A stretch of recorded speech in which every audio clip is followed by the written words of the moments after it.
a brief background here, and I apologize, there's an extra C in there. It should just be CE mission. My apologies there. But the Catholic Energies mission. So we began this program, and I'll actually explain why it says CC in just a quick moment.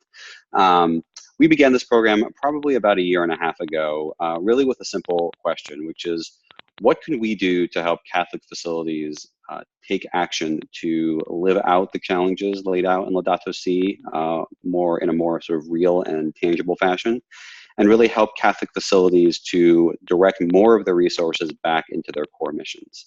And you'll see on the next slide or two some of the problems that we face that we believe we're trying to solve, and sort of how we came about doing that with the Catholic Energies program. But we also recognize that the program as a program of the Catholic Climate Covenant, which some of you may be familiar with. The Catholic Climate Covenant has been around for over a decade and has really been focused on providing education and advocacy support to Catholics all over the country. And we wanted to ground this program not just in energy, not just in Catholic teaching, but also in education. So we also want to make sure to provide education and resources to enable Catholics to live out their faith authentically, including the call to be common stewards of God's creation. And you'll see that reflected in our approach, and then very tangibly towards the end, some of the program offerings that we have made a part of the Catholic Energies program. The opportunity in front of us is just immense. And some of these facts may be known to you, some of them may be new, but it is a fact that 40% of energy use in buildings is simply wasted. That means that in the United States alone, we waste more than $200 billion per year and emit more than 2,600 million metric tons of CO2, totally unnecessarily. We also know that there are more than 70,000 Catholic-owned buildings in the United States, and we've done a little bit of math, and I think that these numbers are actually pretty low, but we'll be very conservative here. So very conservatively, the average square footage of these Catholic facilities being about 23,000 square feet, we know that the average Catholic facility is wasting at least $14,000 per year on wasted energy costs. If we take all of that together, that's more than $1 billion annually. And I just would ask you to pause for just a quick moment and imagine what your facility could do with an extra $14,000 or more each year. The joke I always tell at this point is even utility executives hate paying their utility bills. So let's not give our money away free to the utilities. And this is really the opportunity. This is the challenge that Catholic Energy started with, and this is what we seek to change. So as I said, we started this with a simple question. And the question was, why aren't Catholic facilities able to invest in these energy saving projects more easily on their own? And we identified 3 big areas that we wanted to focus the Catholic Energies program on. First and foremost, we believe that Catholic facilities, like many facilities out there, suffer from what I would call a lack of bandwidth. I have worked with Catholic organizations, I've worked with schools, I have also worked with Fortune 100 companies, and I can tell you that even at these Fortune 100 companies, it is rarely somebody's job to proactively look for energy saving opportunities. In my experience, these opportunities are typically pursued because there's some other pressing need. So for example, the lights have gone out, we may as well upgrade the lights, and if we're gonna do that, let's do the most efficient lights that we can afford. Or those of you actually we're about ready. I think usually October 15th is the big date, right, to test your boilers wherever you are if you're in a cold weather climate. I'm hoping and praying that all of your boilers turn on as they're scheduled to do, but some of you are going to probably be in a situation where that boiler doesn't turn on as scheduled. There's another pressing need. If the boiler is not going to work, then we may as well upgrade to the most efficient version. But proactively looking for every opportunity out there to cut energy waste, that is very unique and not something that typically happens, and we want to help solve that problem by providing extra resources to Catholic campuses to make it possible. We also know that Catholic facilities suffer from a lack of trust. Decision makers are often asked to make decisions with incomplete information and sometimes don't trust the folks who are giving them the information that they're using to base their decisions on. There has been a proliferation of firms out there who profess to, some very legitimately and others not, to do things such as LED upgrades or HVAC upgrades. And it is very hard sometimes to keep up with the ever-changing environment out there. We try to serve as that trusted advisor to Catholic campuses. We are a Catholic nonprofit like many of you, so we share many of your values, and we have very closely vetted our partners to make sure that they share our values as well. And finally, and perhaps most importantly and most notably, Catholic facilities lack of money, or Catholic facilities lack of money is a barrier. And while we recognize that resource constraint is always going to be an issue, we know that there are opportunities out there that Catholic facilities can take advantage of. The energy efficiency finance world, if you will, has exploded over the past probably 3 to 4 years. There have been new options created almost on a monthly basis, maybe not quite a monthly basis, on a quarterly basis. There are probably more than 20 different ways to finance energy efficiency projects out there. And we want to help educate Catholic facilities that they can move beyond a strategy of having to fundraise and save cash for, or take on debt in order to finance efficiency projects. So we provide those resources and an access to financing to make the projects move ahead more smoothly. Why use the Catholic Energies Program? So first and foremost, to kind of go back to the previous slide, we become your single point of contact for all projects. One thing that we know very clearly, going back to the idea of a lack of bandwidth, is that if you have a lack of bandwidth, one thing you probably don't want to do is have to manage multiple subcontractors to make sure that projects are done on time and on budget and in the way that they were sketched out to be completed. The Catholic Energies Program serves as that single point of contact. The program we begun the program, our pilot in the Archdiocese of Cincinnati, focusing primarily on energy efficiency, but we have since expanded the program with a single one-page form and copies of your utility bills. We can evaluate you for energy procurement opportunities, meaning opportunities to buy energy from someone other than their utility, or from someone, other than your utility. We also continue to offer energy efficiency programs and have also expanded to offer renewable energy such as solar and storage opportunities as well. And again, a single piece of paper and copies of your utility bills opens you up to all of those different types of projects. Number two, we offer access to a variety of financing options, as I mentioned. I'm going to touch upon these a bit towards the end of the presentation, and we'll get into a little bit more detail then, but we want to make this a seamless, streamlined program for you. And thirdly, and perhaps most importantly, we're Catholic. We share your values. We are not in this for the money. I'm sure that a question will arise at some point, so let me just address it now. How does the Catholic Energies Program make money? We do not charge campuses to work with us. We make our money to cover the costs of running the program through fees that we collect from our partners. So when you pursue an LED lighting project, the company that completes the project pays a small fee to our program, and that allows us to do the things that we do. So there is absolutely no cost and no risk for working with us, and we think that that's a big benefit to hopefully help instill trust in Catholic campuses to want to begin projects with us. So how does the Catholic Energies Program work? Let's start off from the very beginning. And let me just say here, we have really tried to focus the program on simplicity, making it as simple and streamlined as possible. First and foremost, at the beginning of the process, I think it's very important to establish trust and a good relationship. So you'll get at the end of the presentation, those of you who are working on multiple screens, you want to go there now. CatholicEnergies.org is our website. You can enter your information in there and schedule a time to speak with me or someone on our staff about the program and about your particular campus opportunity. As I said earlier, a single one-page form that we call the campus information form, along with copies of your utility bills, allows us to schedule within 2 weeks a no-cost and no-obligation audit.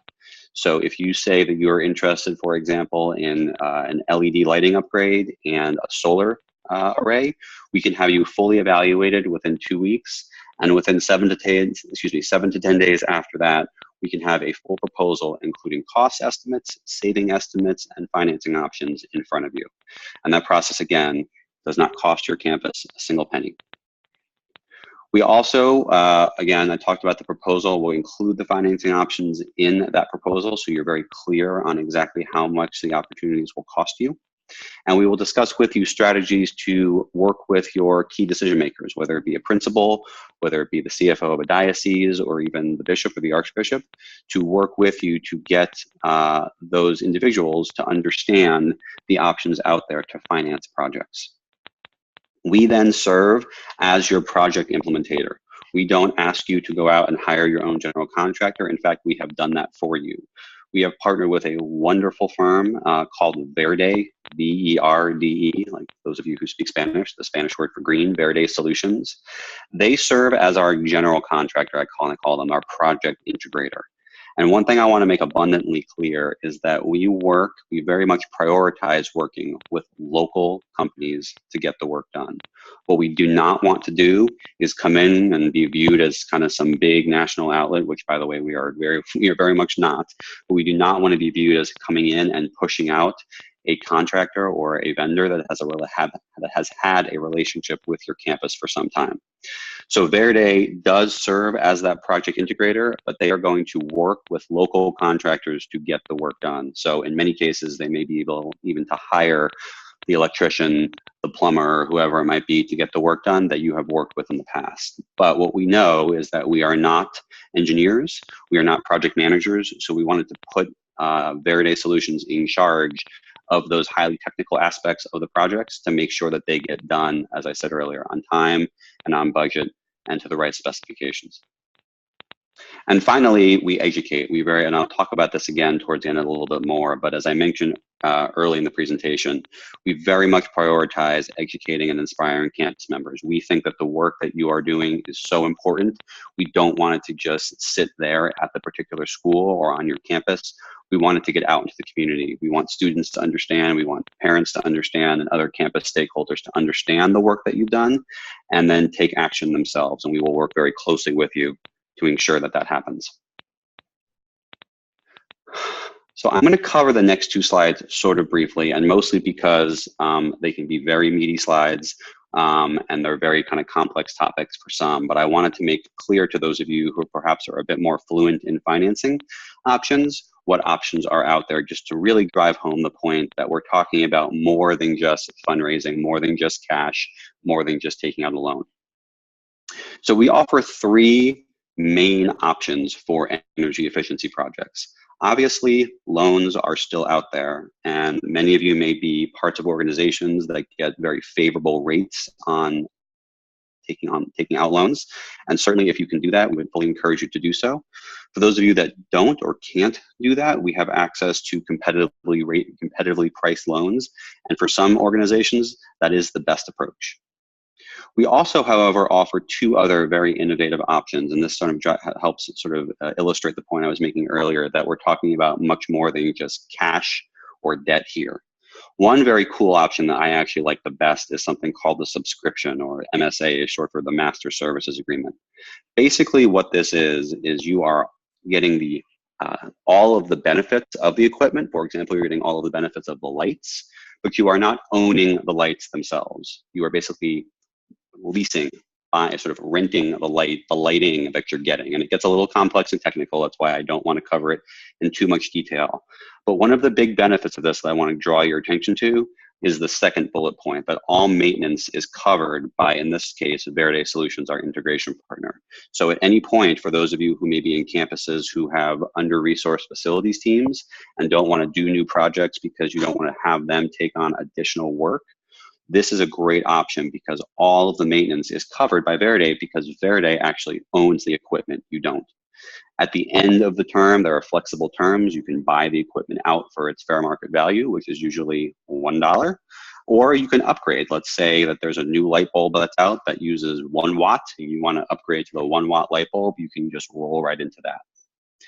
On-bill financing, for those of you in states where you can do on-bill financing, it is not available everywhere. It's another great option. Essentially what it is the utility company, or it's actually the energy supplier that you buy energy from, basically loans you the money to do energy efficiency projects, and then you pay for those projects through a rider on your utility bills. So those of you who basically have studied your utility bills, you see usually a supply and generation charge.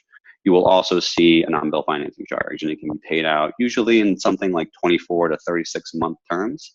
And it's considered to be a very efficient, easy way because you're basically just borrowing money directly. It's a pass-through for the utility, and you can pay it back right on your utility bill. So it's a very efficient way to do efficiency. For generation, and when I say generation options, I'm talking about things such as solar. Those of you in areas where wind is an option, we've also been working on some wind projects. Things like cogeneration as well would fall into this category. There are two options that we think are best for Catholic campuses, nonprofit campuses, and they are a power purchase agreement and an energy services agreement.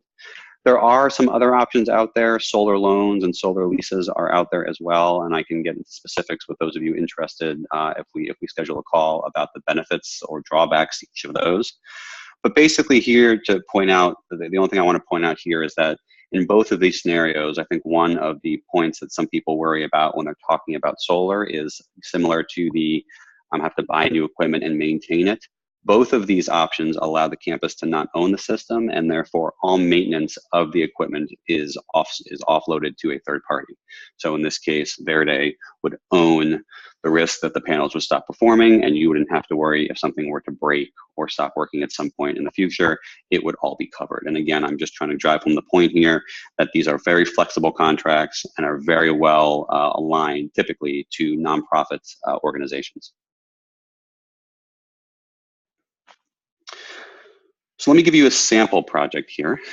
As I mentioned, so let me just go back in time a bit. So we launched the program in November of last year, as I mentioned previously, with the Archdiocese of Cincinnati. We have completed somewhere between 6 and 8 projects in Cincinnati and decided it was time to expand beyond Cincinnati now that we have Verde Solutions alongside us to help execute projects anywhere. So this is a sample project that we did. It was actually one of our first projects, so we completed towards the end of the spring. And it was, and again, not to get too technical, those of you who know a little bit about lighting, T8s are kind of those not super yellowy fluorescent bulbs that you might be maybe used to seeing in like really old buildings, but they're kind of somewhere in between, kind of yellowy, kind of lighty. They're pretty. You'll see them quite a bit out there. In office buildings and schools. This was an upgrade from a T8 fluorescent tube to LEDs, a very efficient upgrade. Going from T8 to LED typically save quite a bit of money, as you will see here. The total project cost of $127,500 was offset by a $46,000 utility incentive, which we, again, applied, filled out all the paperwork, applied for on behalf of the parish. And that brought the total project cost to $81,500. We estimated very conservatively that this was going to lead to a $25,000 annual savings, which would be about a 3-year payback. So these are the types of projects that we can do. And again, this is just a very simple example for you.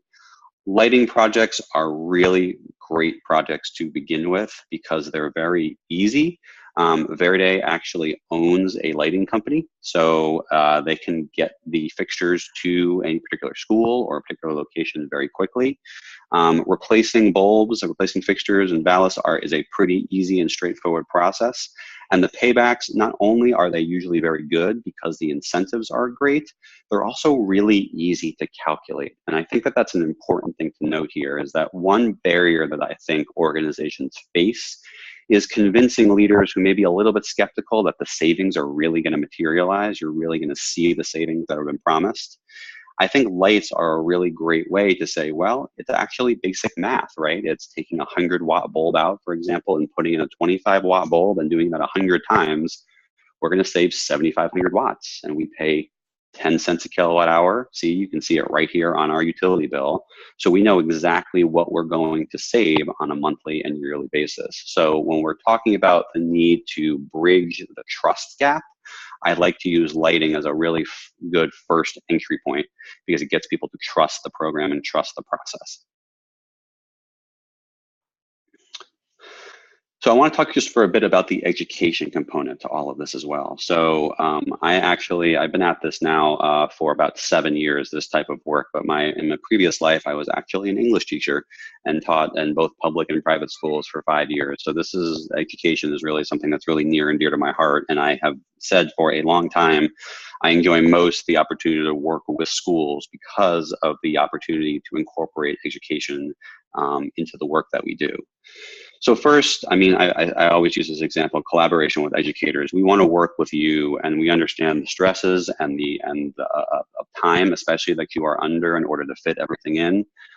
We are not saying add us into the curriculum, but we are saying, hey, wouldn't it be cool to teach math by showing students the roof and showing them the solar panels and asking them to calculate the energy savings based off of that? Wouldn't it be interesting to talk about the same sort of things from an engineering perspective or a science perspective? We want to work with you and your campuses, and we have, again, a team through the fact that we are the Catholic Climate Covenant. We have a social action team that works very closely with campuses, ready to work with yours. So this is not something that is just about energy. We very much want to collaborate with educators. We also have a library of materials that the Catholic Climate Covenant has produced over the course of the last almost 12 years now that we can make available, and some programs are ready-made, kind of tailor-made right out of the box, if you will, to be deployed on campuses, and others we're willing to work with you to help tweak them so that they fit your particular campus's need. And we also are willing to be creative with you. Are you looking to develop a community-wide program that brings in others from outside of your campus? Are you interested in starting a green revolving fund for your campus? Are you interested in integrating our program into something existing, like your work with the Nation Solidarity Network? We are absolutely here to help, and we'll be working very closely with the folks at the Solidarity Network to make sure that our programs align with theirs so that they are really just a way to augment the great work that you're already doing. So how to get started, and this is actually where we'll stop here, and then I will certainly take questions after this. Please do visit our website, catholicenergies.org. We just relaunched our website about 2 weeks ago, so we're just in the process of getting a lot of materials up and resources. You'll be able to see the article. We were featured in an article by the Catholic News Service that was released just over a week ago, and you can link to that article directly from our website. But also on that website, you'll see 2 calls to action. One for campus leaders who have some control over their buildings and can make decisions. We want to work directly with you to get audits scheduled very quickly, or as quickly as you're comfortable. So you'll see that on our website. In addition, you'll also see a call to action for individuals who maybe just be interested in working with us to convince leaders that this is the right course of action. And you'll see a separate call to action there. Please click through there, enter your information. Simple forms should take you no longer than a minute or 2 to fill out. And again, like I said, myself or somebody from my team will be in touch with you to schedule a follow-up call and learn more about your opportunities. And with that, I'm going to stop, and I'm going to see if I can get to the chat function here. I don't see any questions at this point, so now would be a great opportunity for those of you who can get to the group chat function to ask some questions. And again, like I said, we've got about 15, 20 minutes left, and I'm happy to answer anything that folks are interested in learning about.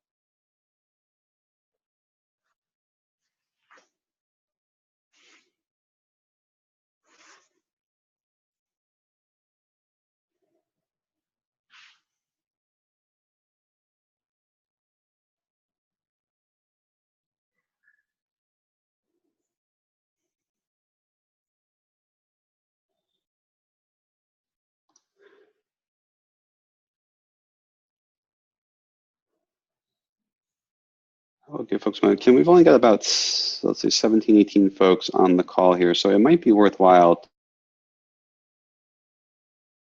We could just do back and forth, verbally, since it's not going to be too overwhelming. Hopefully, folks we were going to do the chat function just to avoid folks talking over each other, but hopefully, with a small enough group like we have, that won't be an issue. Yeah, so just to give you a quick warning, I'm about to unmute your computers or phones. So if you would like to be remuted, you can go ahead and mute yourself quickly. But right now, I am going to unmute you. All right, so all of you are unmuted at this point. If you have a question, please feel free to ask.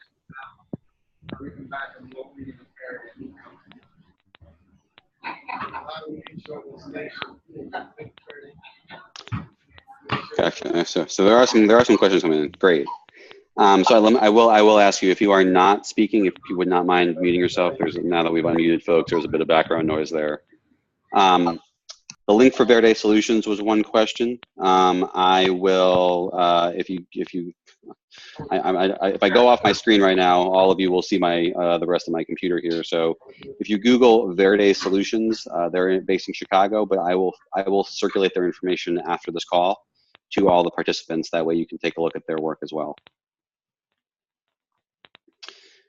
Is there a range of costs for projects that we typically carry out? That's a great question. So honestly, we've done everything from, thank you, Kim, everything from $50,000 projects, maybe $45,000, $50,000 projects. We're in the process of scoping up a project right now that collectively would probably be a little slightly north of $500,000. And it also sort of depends. The solar projects can typically be a lot more expensive. We're doing a number of solar projects right now, whereas some of the LED projects or the smaller controls projects are smaller. So I would say this: there is a limit to the size of the project, and on the bottom end, I would say it would be challenging for us to really make the case that $10,000 small little project would be the right project for us. But certainly don't hesitate to contact us if you have questions.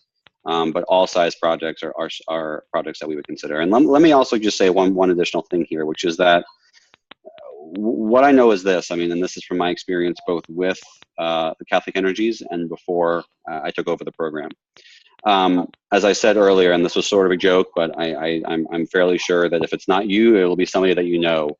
Sometime within the next 2 weeks, for those of us who are in cold weather climates, your facilities teams will probably be switching over from cooling season to heating season if they haven't already done so. And for some of you, that will be the most stressful time of the year. I am not joking. I had a meeting with a pastor once who told me that he literally says a prayer over their boiler every year just to make sure that it will start up again. So this program, the Catholic Energies program, is designed to help you address those, what I would call deferred maintenance items, the projects that probably are causing quite a bit of stress because year after year you're worrying that it's going to break or you haven't been able to find the resources to raise money to solve them. But more broadly than that, I can tell you this. There has never been a circumstance, even in the most efficient buildings, and I have audited LEED Platinum buildings, the most efficient buildings out there, where we send engineers in and they don't find something that they can do to make the building behave more efficiently. Unless you are generating tens of thousands of dollars a month and sending it back to the grid, there is always something more that we can do. And the audit approach that we take says, tell us everything you know about your buildings, and then tell us everything you want to know about your buildings. And our audit will go in and evaluate every opportunity out there to give you a comprehensive approach. It's kind of like going in for a physical. You probably know that you may have, a sore knee, or you may have a cold or something going on, but you want to really go in to get a full diagnostic to make sure that there's nothing that you don't know that's also happening. That's the audit approach that we take. So see this as an opportunity for you to learn about your buildings and hopefully have strategies to address those issues. I got a question here about working internationally. I'm going to say this: it depends on precisely where and what types of projects you're looking to work with. The United States government has some pretty stringent rules about expanding programs internationally. So I actually will be chatting with our legal team, because this is the third time I've gotten this question in the past couple of weeks, on Friday about this. So please do reach out to me on the website, catholicenergies.org, enter your information in, and I will be in touch with you specifically about your opportunity, because we want to be able to do work internationally because we know that there's opportunities, but we have to jump through a few more hoops than we ordinarily would.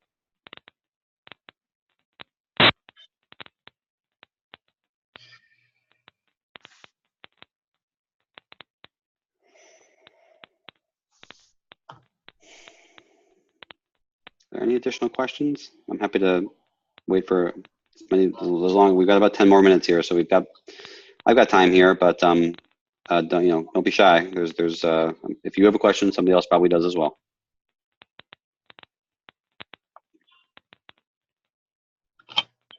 Kim, is there anything you think might be germane to the work that you're doing with folks here that you think I should cover? Well, first there's a question that looks like just got asked, so you can address that one. Sure. So particular projects you're looking to take on, solar and HVAC. So I covered this a bit earlier, but we will take a look at every and anything on your campus that we believe can help save energy waste, or prevent energy waste, I should say. And almost every opportunity, every opportunity that we begin with, in some way, shape, or form, lighting is a part of it. Sometimes it's lighting as a standalone, and sometimes it's lighting in conjunction with other projects as well. You mentioned here solar and HVAC. So we always would say, unless your campus is fully tripped out in LEDs already, there's probably an LED lighting upgrade opportunity. But also, we want to bundle those projects appropriately with other projects. So again, I'll give you a quick sort of technical story here. I've seen this happen a few too many times where, for example, we're going to update an HVAC system, maybe a boiler, but also somewhere not too far in the future, there's a lighting upgrade that's planned. And we're going, let's say, from those fluorescent tubes to much more efficient LEDs. Well, LEDs, one of the reasons they're so much more efficient is because they give off so much less heat. And when you're doing a large scale replacement of lighting fixtures in the building, it can actually pretty dramatically affect the heating load. So you guys may not realize this, but if you turned off your lights all day long and then you work for, let's say, a week, by Friday, it might get actually cooler in your building than you would have expected because of the heat being generated from those fixtures. So it's important to do the projects, stage them in the right way, so that if you're thinking about doing that boiler replacement or you're thinking about doing that lighting project, you also do them sort of with the other one in mind, if that makes sense, to make sure that you're not having some sort of unintended negative effect by, let's say, putting a boiler in that's too big or too small, only then to find that out after you do a project a year down the road.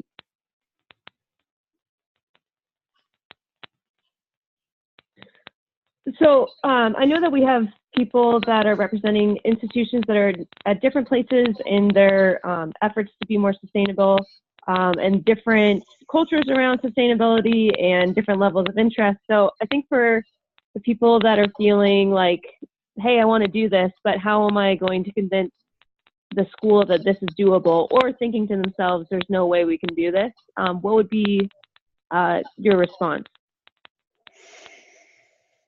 So that's a great question. So let me go back to our pilot project with the Archdiocese of Cincinnati. So any of you are from Cincinnati, we've been there. We're going to be back there reintroducing the program to a lot of the business managers in January. But one of the things that we've learned about working with dioceses is that it's hard. It's hard. There are decision makers all up and down the organization that have very particular ways of doing things and opinions about how things should be done. And I can't say that we've become experts at dealing with that, but we at least, I think, know where some of the landmines are. I think in almost every circumstance, it comes down to how are projects paid for. And that's why I really focus on the education piece. We just sort of scratched the surface when it comes to, or we just scratched the surface today when it comes to talking about financing opportunities. But I would say this: pretend, if you can, suspend reality and pretend that money was no object. If money were no object, what are the things that you would like to do to your buildings? I'm sure that some of those things are very kind of tangible on the sort of necessary things, such as make the lights in your classroom better quality, or operate more efficiently, or operate more regularly. There may be aspirational projects out there, such as things like green roofs or school gardens, things that I think have less of a payback, but maybe a higher impact because they can contribute to a sense of community a lot better. We can work with you to bundle and bring all those things together. So again, as I mentioned, the opportunity to work with you on your particular campus with your leadership and educators who want to be creative and innovative and think about new ways to approach an age-old problem, which is crumbling facilities. We're ready to work with you. So don't be scared. You're not wasting our time. We're happy to talk with every opportunity that's out there and see what we can do to help convince leaders that this is the right course of action.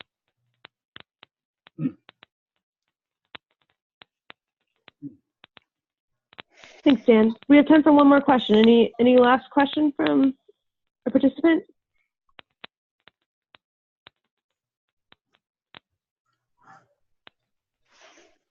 A group. So I've got a question here about a group in the process of renovating a building.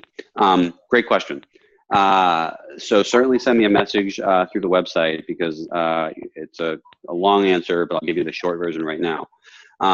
Renovations underway, new construction even that's underway.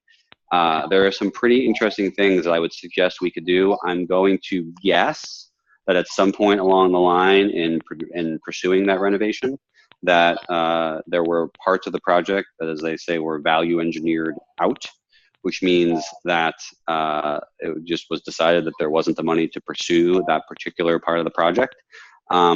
Using some of these more innovative financing tools where you're not taking money out of a capital budget to pay for them. So I'm assuming you raise money, campus raised money to pursue a project, it raised a certain amount, and it pursued a project that met that budget.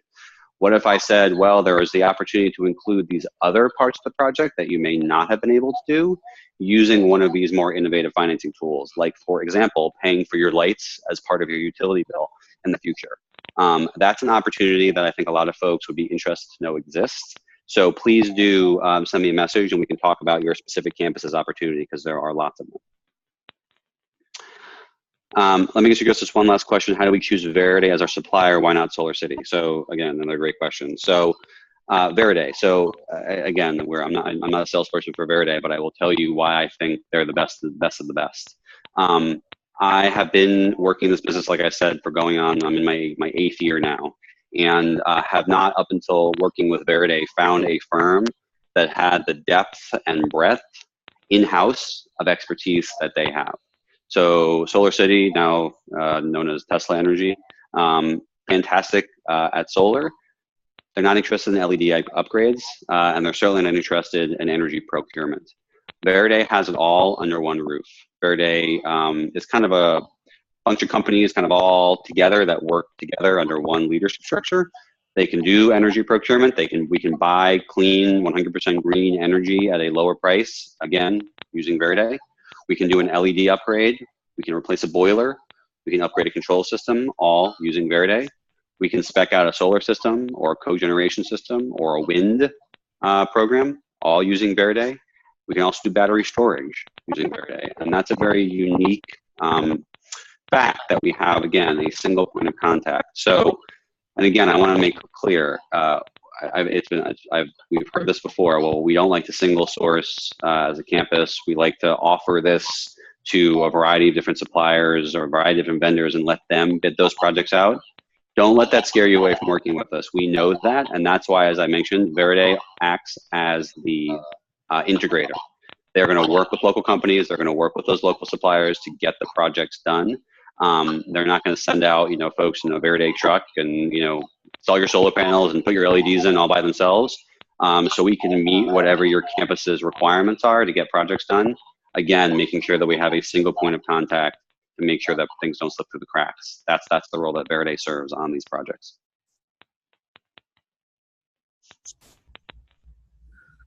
Well, I think that's about our time for today. So Dan, I just want to thank you for taking the time to be with us and explain the Catholic Energies program, and to thank the participants that are here with us today. I hope you heard some things that were helpful and sparked some ideas. I do encourage you to reach out to Dan via the Catholic Energies website.